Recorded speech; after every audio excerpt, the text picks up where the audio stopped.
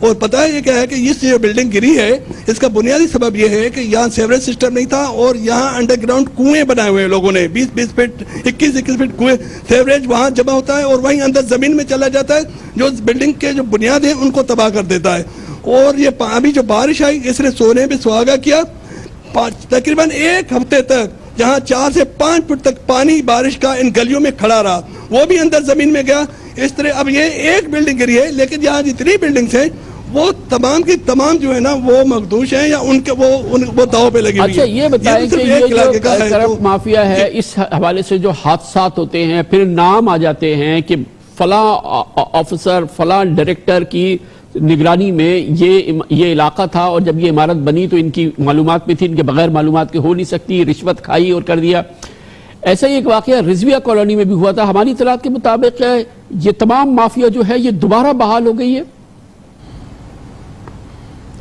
جی خان صاحب یہ بہت بڑا واقعہ تھا جس میں تقریباً 26 لوگ اپنی جان سے گئے تھے رضویہ سوسائٹی میں. یہ 6 مہینے پہلے بلڈنگ گری تھی اور اس کے FIR درج ہوئی تھی, مقدمہ زیر سماعت ہے اور اس میں 4 بندوں کو تو FCA نے سندھ بلڈنگ کنٹرول اتھارٹی نے خود نامزد کیا تھا. لیکن بعد میں جب چالان جمع ہوا فائنل چالان اس میں 2 ڈائریکٹرز اور 2 اسسٹنٹ ڈائریکٹرز کو مزید پولیس نے شامل کیا اور وہ تمام لوگ اس وقت ضمانت پہ ہیں. اور وہ جو ڈائریکٹرز ہیں اس میں محمد رقیب صاحب ہیں اور دوسرے عمران کمال صاحب ہیں, وہ دونوں ایک جمشید ٹاؤن میں اور دوسرا گلبرگ ٹاؤن میں اس وقت بھی ڈائریکٹرز ہیں اور اس وقت بھی جتنی بھی غیر قانونی تعمیرات ہوتی ہیں اس کی نگرانی کرتے. یہ ایک بہت بڑی مثال ہے کہ ایک کچھ بندے جو کیس میں نامزد ہیں, چالان ہیں, ضمانتوں پر ہیں, لیکن وہ دوبارہ اپنے عہدوں پہ لگے. اس کے علاوہ حکومت سندھ نے کوئی 28 افراد کو 6 مہینے پہلے معطل کیا تھا سپریم کورٹ کے حکم پہ. آج تک وہ کاروائی 6 مہینے گزر گئے, وہ آج تک کاروائی مکمل نہیں. اب پتہ چلا ہے کہ ان میں 9 افراد کو دوبارہ بحال کرنے کی تیاری ہو رہی ہے. جی بہت بہت شکریہ اختیار کھوکر ہمارے ساتھ موجود تھے. کمرشل بریک اس کے بعد ذکر کریں گے دہشت گردی کے خلاف جنگ میں پاکستان نے مثالی کامیابی حاصل کی ہے مگر اب بھی دشمن سرگرم ہے. خاص طور پہ شمالی اور جنوبی وزیرستان میں کارروائیاں ہوتی رہتی ہیں. ہمارے فوجی جوان اپنی جانوں کا نذرانہ پیش کرتے ہیں, ملک کی بقا کی جنگ لڑتے ہیں مگر اس میں بہت بڑی کامیابیاں حاصل ہوئی ہیں. دہشت گردوں کے سرغنہ ہلاک کیے گئے ہیں 3 مختلف واقعات میں ایکشنز میں. اس کی بات کریں گے چھوٹے سے وقفے کے بعد.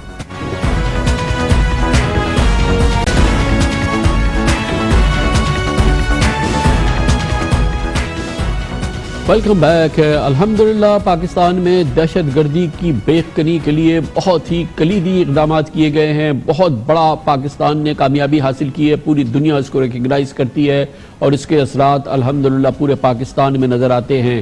مگر اس سب کے باوجود اب بھی بچے کھچے دہشت گرد جہاں ان کو موقع ملتا ہے تاک لگاتے ہیں اور ہماری سیکورٹی فورسز پہ حملہ کرنے کی کوشش کرتے ہیں. اسی قسم کے واقعات ہیں جو کہ مسلسل سننے میں آتے ہیں, خاص طور پہ شمالی اور جنوبی وزیرستان میں جہاں پر دہشت گردوں کے خلاف آج بھی غیر اعلانیہ جدوجہد ہماری جاری ہے.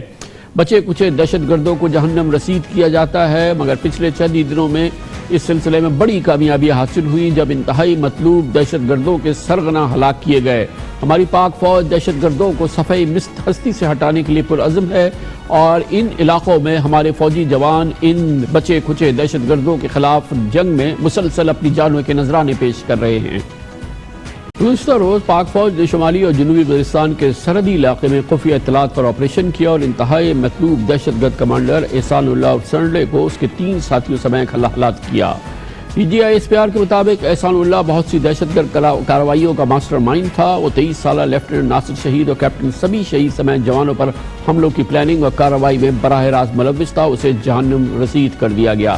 اس سے قبل اسی قسم کی ایک کامیاب کارروائی میں جو کہ انٹیلیجنس انفارمیشن پہ کی گئی تھی 7 ستمبر کو شمالی وزیرستان کے علاقے میرلی میں سیکورٹی فورسز کی جانب سے ایک اور ایسی ہی آپریشن میں انتہائی مطلوب دہشت گرد وسیم زکریہ اس کے 5 دہشت گرد ساتھیوں سمیت ہلاک ہوا تھا. آپریشن کے دوران 10 دہشت گردوں کو گرفتار بھی کیا گیا تھا. وسیم کے بارے میں بتایا گیا تھا کہ وہ 2019 سے اب تک 30 مختلف دہشت گرد کارروائیوں کا ماسٹر مائنڈ تھا اور وہ نہ صرف یہ کہ ان علاقوں میں ہونے والی کارروائیوں کے علاوہ مختلف ٹارگٹ کلنگ حکومتی اداروں بشمول CSS آفیسر زبید اللہ داوڑ کی شہادت اور سیکورٹی فورسز پر حملوں میں براہ راست ملوث تھا. گویا کہ یہ جنگ ابھی ختم نہیں ہوئی ہے اور جاری ہے.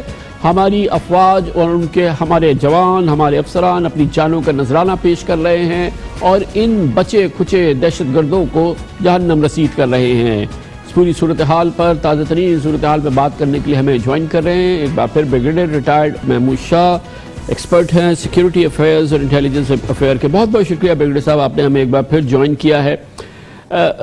ویسے تو عمومی طور پہ ہم نے دہشت گردوں کو الحمدللہ بہت ہی فیصلہ کن شکست دے دی ہے، مگر ان علاقوں میں، قبائلی علاقوں میں اور خاص طور پہ شمالی اور جنوبی وزیرستان سے مسلسل اس قسم کے حملوں کی اطلاعات آتی رہتی ہیں، چھپ چھپا کے حملے کرتے ہیں، خیر وہ جہنم رسید بھی ہوتے ہیں، مگر یہ کون لوگ ہیں اور یہ کیا اس وقت ایکٹیویٹی ہے جو جاری ہے بریگیڈیئر صاحب؟ دراصل کامران خان صاحب، یہ شمالی وزیرستان کے بالکل سامنے افغانستان میں جو گروپ برسر پیکار ہے، یہ قاری گل بہادر کا گروپ ہے، اور اس کے ساتھ جنوبی وزیرستان کے سامنے جو ہے وہ مسعود گروپ ہے، جو کہ مفتی ولی کا گروپ جو ہے وہ ادھر برسر پیکار ہے۔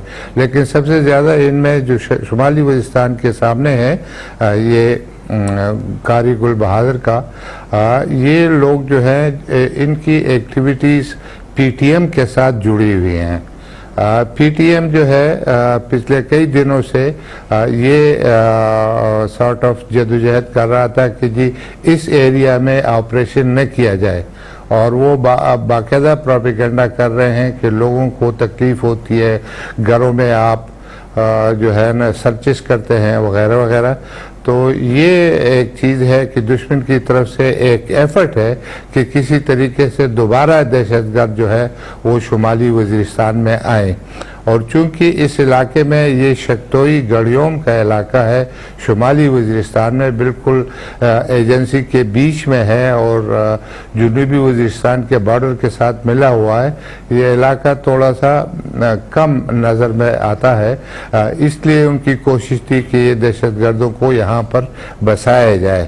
لیکن میرے خیال میں آدمی ان کے اوپر کنٹینیوسلی ان کے پیچھے ہے، لیکن یہ پھر بھی یہ فرمائیے گا کہ بیسیکلی یہ آف شوٹس ہیں ٹی ٹی پی کے، جو کہ جس کا وجود تو تقریباً تحلیل ہوا، لیکن بہرحال یہ اسی کے نکلے ہوئے شاخسانے ہیں۔ جی بالکل، اور میں سمجھتا ہوں کہ یہ حافظ گل بہادر جو ہے یہ پرٹیکولرلی اس سے پہلے یہ میرے خیال میں کوئی ان کے خاندان سے ہے جو فقیر اپی، یہ گرویک ایک جگہ ہے بارڈر کے اوپر، وہاں پر انہیں 50s میں پاکستان کے خلاف کافی عرصہ بے مقصد جو ہے لڑائی کرتا رہا، اور جو پختونستان کا مسئلہ تھا اس کا جو دارالخلافہ اس کو گرویک بنایا تھا، گرویک میں بنایا گیا تھا، وہ تو ختم ہو گیا، 60s میں وہ فوت ہوا، لیکن اس کے بعد یہ آدمی جو ہے ان کے خاندان میں سے ہے، اور اس طرح بغیر کسی وجہ کے یعنی کہ افغانستان کی خفیہ ایجنسیز اور دوسری ایجنسیز جو افغانستان میں متحرک ہیں، ایبسولوٹلی بالکل وہ ہیں، اور وہی ان کو سپانسر بھی کرتے ہیں، پیسے بھی دیتے ہیں، اور بغیر کسی مقصد کے میرے خیال میں یہ جو طالبان تحریک کا باقاعدہ رکن تو ہے، لیکن اتنا اس طرف ہے نہیں، اس کی اپنی ایک بنائی ہوئی ہے، میرے خیال میں اس نے پوری زندگی میں پرامن زندگی نہیں گزاری ہوگی۔ بہت بہت شکریہ بریگیڈیئر ریٹائرڈ محمود شاہ ہمارے ساتھ پشاور سے موجود تھے۔ کمرشل بریک، اس کے بعد ذکر کریں گے منسلکہ ڈیولپمنٹ ہے، افغانستان میں دیر پا امن قائم ہو ایسی امیدیں اس سے پہلے کبھی روشن نہیں ہوئی تھی۔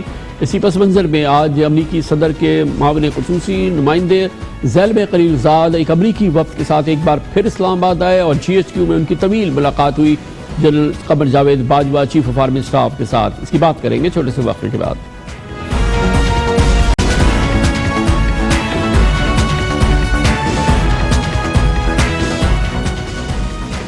افغانستان میں امن قائم ہو، اس کے لیے جو امیدیں اب جتنی روشن ہیں اس سے پہلے کبھی نہیں تھی۔ دوحہ میں تاریخی بین الافغان امن مذاکرات جاری ہیں، ایک جانب افغان حکومت اور طالبان مخالف افغان گروپ ہیں، دوسری جانب طالبان ہیں۔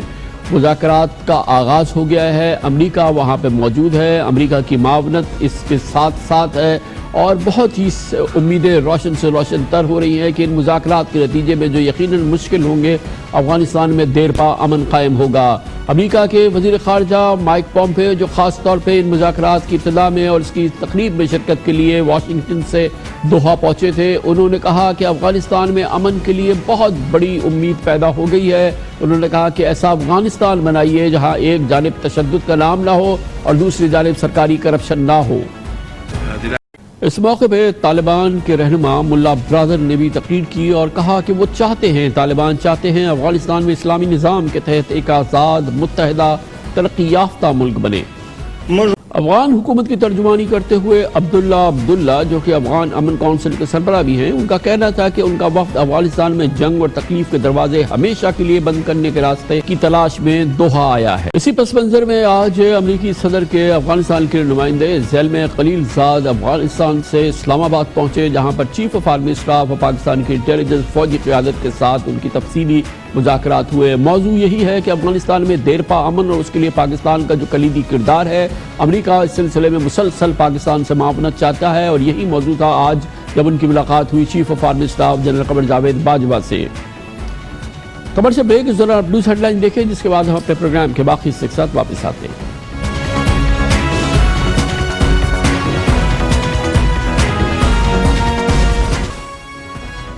آپ دیکھ رہے ہیں خبروں، تبصروں اور تجزیات پر مبنی پاکستان کا سب سے معتبر نیوز شو دنیا، کامران خان کے ساتھ۔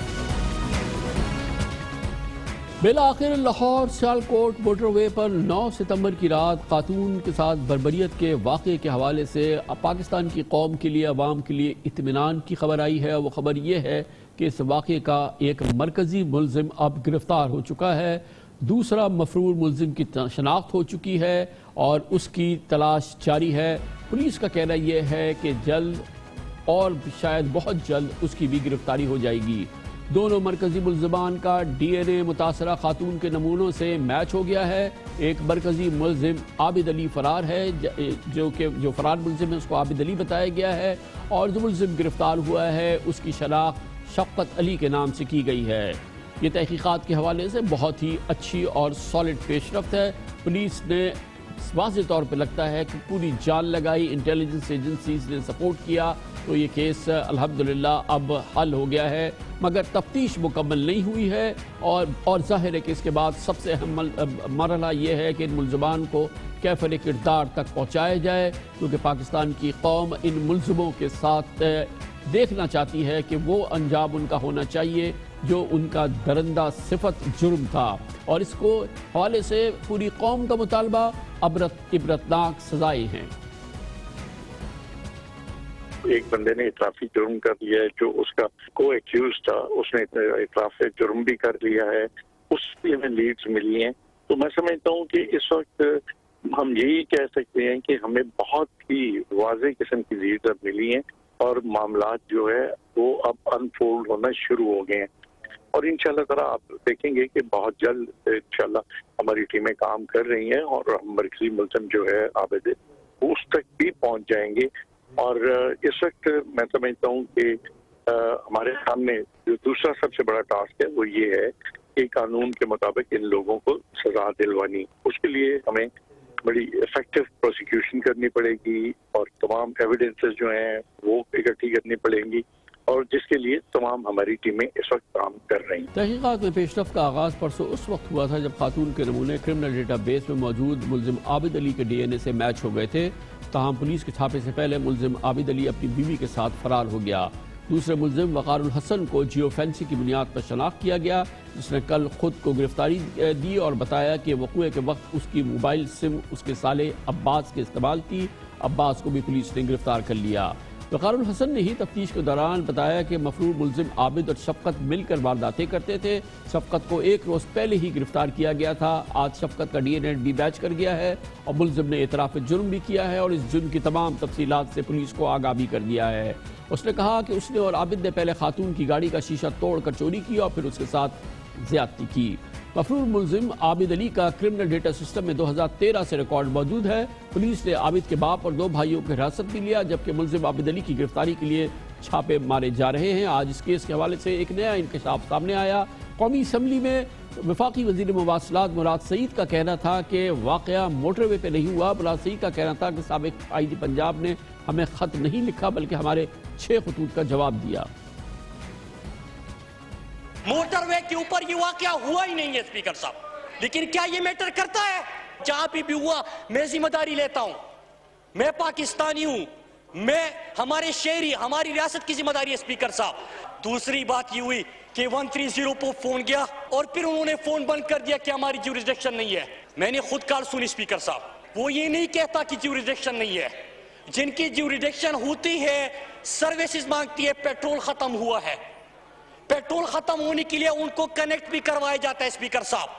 تیسری بات ہوئی اسپیکر صاحب کہ آئی جی نے خط لکھا تھا، آئی جی نے خط لکھا تھا، آئی جی نے خط نہیں لکھا اسپیکر صاحب، آئی جی نے ان 8 خطوط کا جواب دیا۔ آج اس سلسلے میں پچھلے 2 دنوں میں جو ڈیولپمنٹ ہوئی ہے اس بربریت کے واقعے کے حوالے سے پولیس کی انویسٹیگیشن میں اس کی مزید تفصیلات ہمارے ساتھ شیئر کریں گے ہمارے نمائندے خصوصی حسن رضا لاہور میں موجود ہیں۔ بہت بہت شکریہ حسن رضا۔ بتائیے گا، کافی بڑا بریک تھرو ہو چکا ہے، یہ سوائے عابد علی کے یہ شفقت گرفتار ہوا، اس سے پہلے وقار الحسن گرفتار ہوا، گویا کہ اب کوئی چیز ایسی نہیں ہے جو پولیس سے چھپی ہوئی نہیں ہے۔ دوسرا ملزم جو ابھی گرفتار نہیں ہے اس کی بھی مکمل شناخت ہے۔ جی بالکل، آپ کامران صاحب درست فرما رہے ہیں، یہی پوزیشن ہے اب، کیونکہ بڑا بریک تھرو اس وقت ہوا تھا جب گزشتہ رات وقار الحسن سے تفتیش کی گئی پنجاب کے انٹیلیجنس اداروں کی جانب سے، اور اس نے یہ بتایا کہ عابد کا ساتھی شفقت اور اقبال مستری ہے، یہ 3 افراد مل کر جو ہے وہ یہ خواتین کے ساتھ زیادتی اور ڈکیتی کی اور بڑی سنگین وارداتیں کرتے تھے۔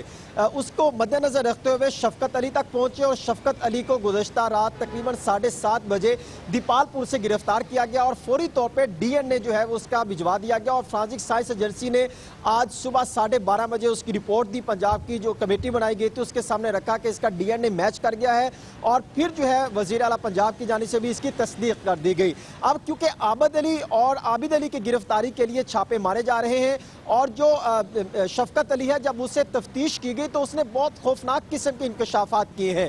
وہ کہتے ہیں کہ ہم نے چند روز قبل جو ہے شیخو پورہ میں بھی ایک خاتون سے زیادتی کی تھی۔ اس کا یہ کہنا ہے کہ 11 وارداتیں عابد علی اور اس نے اور جو اقبال مصری ہے ان تینوں نے مل کر جو ہے وہ ڈالی ہیں۔ اس کا تو یہ بھی کہنا ہے کہ تفتیش کے دوران ہر 4 ہفتوں کے بعد وہ ضلع چھوڑ کے کسی دوسرے ضلع میں چلے جاتے تھے اور وارداتیں کرتے تھے۔ اس نے دوران تفتیش یہ بھی انکشاف کیا کہ ہم وہاں پر جو ہے وہ بیٹھے ہوئے تھے واردات کرنے کے لیے، ڈکیتی کے لیے، جب خاتون دیکھا گاڑی کھڑی ہے تو ہم وہاں پر پہنچے، ہم نے ڈکیتی کی اور پہلے اینٹوں سے شیشہ توڑا، اس کے بعد ہم نے اس کو خاتون کو کھینچنے کی کوشش کی اور پھر اس کے بیٹے کو اٹھا کر جو ہے وہ بھاگے ہیں، تو خاتون پیچھے آئی تو اس کے ساتھ زیادتی کی، اور اس نے یہ کہا ہے کہ اس نے شراب پی رکھی تھی اور باقاعدہ اس منصوبے کے تحت وہاں پر بیٹھے تھے۔ یہ اس نے انکشافات کیے ہیں، اور یہ بھی اس نے بتایا ہے کہ عابد علی کے ساتھ 3 روز قبل سے رابطہ منقطع ہے، اور اس کی گرفتاری کے لیے کہا جا رہا ہے کہ پہلے مانگا منڈی گیا تھا اپنے والد کے پاس، پھر وہاں سے بہاول نگر وہاں سے جو ہے وہ چلا گیا، جس کی گرفتاری کے لیے چھاپے مارے جا رہے ہیں۔ آج جب میٹنگ ہوئی تو اس میں 2 چیزیں اور بھی انکشافات سامنے آئے ہیں۔ پہلا یہ انکشاف ہوا کہ جب یہ معاملہ رکھا گیا تھا، جس دن یہ خاتون کو گرفتار کرنا چاہے، خاتون کے ساتھ زیادتی ہوئی، اس دن ڈولفن نے ہوائی فائرنگ کی تو یہ ملزمان وہاں سے مفرور ہو گئے۔ دوسرا، 2 روز قبل جب انٹیلیجنس اداروں کی مدد سے یہ پتا چلا کہ عابد لاہور میں ہے، اس کی گرفتاری کے لیے باقاعدہ ٹاسک ملا اور چھاپے مارے گئے، تو وہاں پر بھی ایک ڈی ایس پی نے ہوائی فائرنگ کر دی اور وہاں سے بھی وہ عابد مفرور ہو گیا، اور جس کی گرفتاری کے لیے چھاپے مارے جا رہے ہیں۔ جی گویا کہ یہ شناخت کافی ابتدائی حصے میں ہو گئی تھی، ملزمان کی شناخت، اور اس میں جو ہمارے انٹیلیجنس ادارہ ہے اس کی بڑی ایک کلیدی ایفرٹ شامل تھی، اور یہ ملزم پہلے بھی گرفتار ہو سکتے تھے اگر یہ پولیس والوں سے بے وقوفی نہ ہوتی تو۔ بالکل آپ درست فرما رہے ہیں، کیونکہ پولیس والوں بے وقوفی ہوئی ہے، اور اسی وجہ سے ہمارے پھر دیگر جو قومی سلامتی کے ادارے ہیں اور انتہائی اہم جو انٹیلیجنس ادارے ہیں انہوں نے اس معاملے کو ٹیک اپ کیا، اور اس کے بعد جو ہے وہ موقع تک پہنچے ہیں، اور یہی بات ہوئی کہ کل جیسے وقار الحسن نے انکشاف کیا تو فوری طور پر شفقت علی کو، جس طرح اس نے تقریباً بتایا یہ جاتا ہے 6:15 کے قریب اس نے انکشاف کیا، اور 7:45 پہ شفقت علی کو گرفتار کر چکے تھے، اور اس کے بعد پنجاب پولیس کے حوالے کر دیا گیا تھا، اور پھر کاؤنٹر ٹیررزم ڈپارٹمنٹ اور سی آئی اے مل کر جو ہے اس کو لاہور لے کے آیا, پھر اس کا DNA کروایا گیا. یہی بات ہے کہ ہمارے انٹیلیجنس ادارے اگر پہلے ہی ان کو یہ ٹیک اپ معاملہ کرنے دیتے تو اس وقت فوری طور پہ گرفتاری عمل میں لائی جاتی تھی. یہ اتنے دن جو ڈرامہ رچایا گیا یا اس کو جو ہے مفرور کرنے کے لیے خود DSP پولیس افسران جو ہے ان کی یہاں پر بدنیتی جو ہے وہ دیکھی جا سکتی ہے, اور پنجاب پولیس کی غفلت اور خاص طور پہ پنجاب پولیس کی جانب سے غلط ایکشن پلان کی وجہ سے جو ہے وہ دونوں ملزمان جو ہے وہ مفرور دکھائی دیے. تو اب اس میں صرف عابد علی کی گرفتاری باقی ہے, اور اب کیونکہ یہ گرفتار ہو چکا ہے تو تمام معلومات پولیس کے پاس ہے, تو یہ صرف میٹر آف ٹائم ہے کہ بہت جلد عابد علی بھی گرفتار ہو جائے گا, ٹریس ہو جائے گا. دیکھیں جو شام کو 6 بجے کامران صاحب اجلاس ہوا تھا جس کی سربراہی وزیر قانون راجہ بشارت نے کی تھی تحقیقاتی کمیٹی میں, وہاں سے جو اطلاعات موصول ہوئی ہیں ان کا یہ دعویٰ ہے کہ شاید عابد علی کی گرفتاری بھی آج رات متوقع ہے, کیونکہ جو انٹیلیجنس ادارے ہیں اور جو تعاون کر رہے ہیں, اور خاص طور پہ جو شفقت علی نے جو انکشافات کیے ہیں کہ کن کن ڈیروں پہ اور کہاں کہاں وہ واردات کر سکتا ہے, وہ 17 مقامات کی نشاندہی کی ہے, جس کو مد نظر رکھتے ہوئے جو 28 ٹیمیں تشکیل دی گئی تھی ان کو پیچھے کر کے انٹیلیجنس اداروں کو یہ ٹاسک سونپا گیا ہے اور اس پر وہ کام کرتے ہوئے دکھائی دے رہے ہیں. اور جو اجلاس ہوا تھا اس میں یہ بتایا گیا تھا کہ شاید وہ کسی حد تک قریب پہنچ چکے ہیں اور آج رات کو اس حوالے سے بھی دوسرا بھی بریک تھرو ہو سکتا ہے اور اس کی گرفتاری عمل میں لائی جا سکتی ہے. بہت شکریہ حسن رضا ہمارے ساتھ لاہور سے موجود تھے. بہت بڑا یہ عوام کے لیے, قوم کے لیے سکون کی بات ہے. بہرحال پاکستان کے قومی اداروں نے اس سلسلے میں کردار ادا کیا ہے. مرکزی ملزم ایک گرفتار ہو چکا ہے, دوسرا بھی انشاءاللہ گرفتار ہو جائے گا. شناخت ہو چکی ہے اور اس کے بعد عمل ہے جس میں کہ ان کو کیفر کردار تک پہنچانا ہے. قوم چاہتی ہے کہ عبرتناک سزائیں ہوں ان تمام ملزمان کو. اسی حوالے سے اسی پس منظر کی ایک اہم پیش رفت آج ہوئی جب بالآخر CCPO لاہور, جو کہ شاید پاکستان کی پولیس کی تاریخ کے حالیہ سالوں کے سب سے متنازع افسر بن چکے ہیں, عمر شیخ نے بالآخر موٹر وے پہ اجتماعی بربریت کے واقعے پر اپنے بیان پر, جو بیان جس نے پوری قوم میں ایک تہلکہ مچا دیا تھا, آگ لگا دی تھی, آج بالآخر معافی مانگ لی اور 2 ٹوک معافی مانگی. Chief justice Lahore high court justice Qasim Khan نے بھی آج CCPO عمر شیخ کی کو عدالت میں طلب کیا تھا. وہاں پر وہ بہت برہم تھے. چیف جسٹس آف پاکستان جیسے کہ پوری قوم ہے, انہوں نے ریمارکس دیے کہ CCPO کے متنازع بیان پر پوری پنجاب کابینہ کو معافی مانگنی چاہیے. انہوں نے کہا کہ اس کی ذمہ دار پنجاب حکومت ہے, اس لیے اس معاملے پہ, اس واقعے پہ پنجاب کابینہ کو معافی مانگنی چاہیے. وہ بیان جو کہ عمر شیخ نے دیا تھا 2 روز قبل, چیف جسٹس آف پاکستان جناب جسٹس گلزار احمد نے بھی خاتون سے زیادتی کے واقعے کو شرمناک قرار دیتے ہوئے کہا تھا کہ ہماری پولیس سیاسی ہو چکی ہے. اس حوالے سے چیف جسٹس آف پاکستان ان معاملات کا بھی ذکر کر رہے تھے جو انتظامی طور پہ, اعلیٰ سطحی طور پہ پنجاب میں دیکھنے میں آئے, جہاں پر پولیس سربراہان کا تبادلہ ایک معمول کا عمل بن چکا ہے. آج میڈیا سے گفتگو میں عمر شیخ نے معافی مانگتے ہوئے کہا کہ میں اپنی بہن جس سے زیادتی ہوئی اور معاشرے کے تمام طبقات سے معذرت خواہ ہوں. اس سے قبل موٹر وے پر اپنا پہلا رد عمل دیتے ہوئے CCPO عمر شیخ نے جس طرح کی گفتگو کی تھی, اس نے ایک بہت بڑے اس پورے معاملے سے یہ ہم پلہ تنازع کو جنم دے دیا تھا. میں پہلے تو یہ حیران ہوں کہ 3 بچوں کی ماں ہے, اکیلی ڈرائیور ہے, آپ ڈیفینس سے نکلی ہو, آپ سیدھا روڈ لو, GT روڈ جہاں پہ آبادی ہے, اور گھر چلی جاؤ. اگر آپ اس طرف سے نکلی ہو تو کم از کم اپنا پیٹرول چیک کر لو, کیونکہ اس سارے پیٹرول پمپ نہیں ہوتے. 1 بجے جیسے ہی انہوں نے ٹول پلازا کراس کیا تو اس کے 4 کلومیٹر کے بعد ان کا ختم ہو گیا پیٹرول. کس حالات کے تحت یہ اس رات بھی جاری تھی میں کچھ نہیں کہہ سکتا, ان کی فیملی کو زیادہ پتا ہوگا. میرا کوئی بھی غلط مطلب یا تاثر نہیں تھا, اور اگر اس میں کوئی مس انڈرسٹینڈنگ ہوئی میری وجہ سے تو میں تہہ دل سے اپنی بہن سے جس کے ساتھ زیادتی ہوئی ہے معذرت کرتا ہوں, اور تمام ان طبقات سے کہ جہاں پر یہ ایک رنج و غم یا کیفیت غصے کی ہے, ان سب سے میں معذرت. آج chief justice Lahore high court justice Qasim Khan نے متنازع بیان پر CCPO لاہور عمر شیخ کو طلب کی, اور طلبی کے کچھ دیر بعد ہی عمر شیخ عدالت میں پیش ہوئے. جسٹس قاسم خان نے پوچھا کہ موٹر وے واقعے کی یہ کیسی تفتیش ہو رہی ہے کہ لاہور پولیس کا سربراہ مظلوم کو غلط کہنے پر تل جائے. جسٹس قاسم خان کا کہنا تھا کہ اگر اس ذہن کے ساتھ تفتیش ہو رہی ہے تو پتہ نہیں کتنی حقیقت اور کتنی ڈرامہ بازی ہوگی. آج بہت اہم یہ سماعت تھی جو لاہور ہائی کورٹ میں ہوئی اس واقعے کے حوالے سے. آج chief justice Lahore high court justice Qasim Khan نے IG پنجاب اور CCPO لاہور کی تعیناتی کے خلاف درخواست کو قابل سماعت قرار دیا اور سانحہ موٹر وے پر جوڈیشل کمیشن تشکیل دینے کی درخواست کی سماعت کی.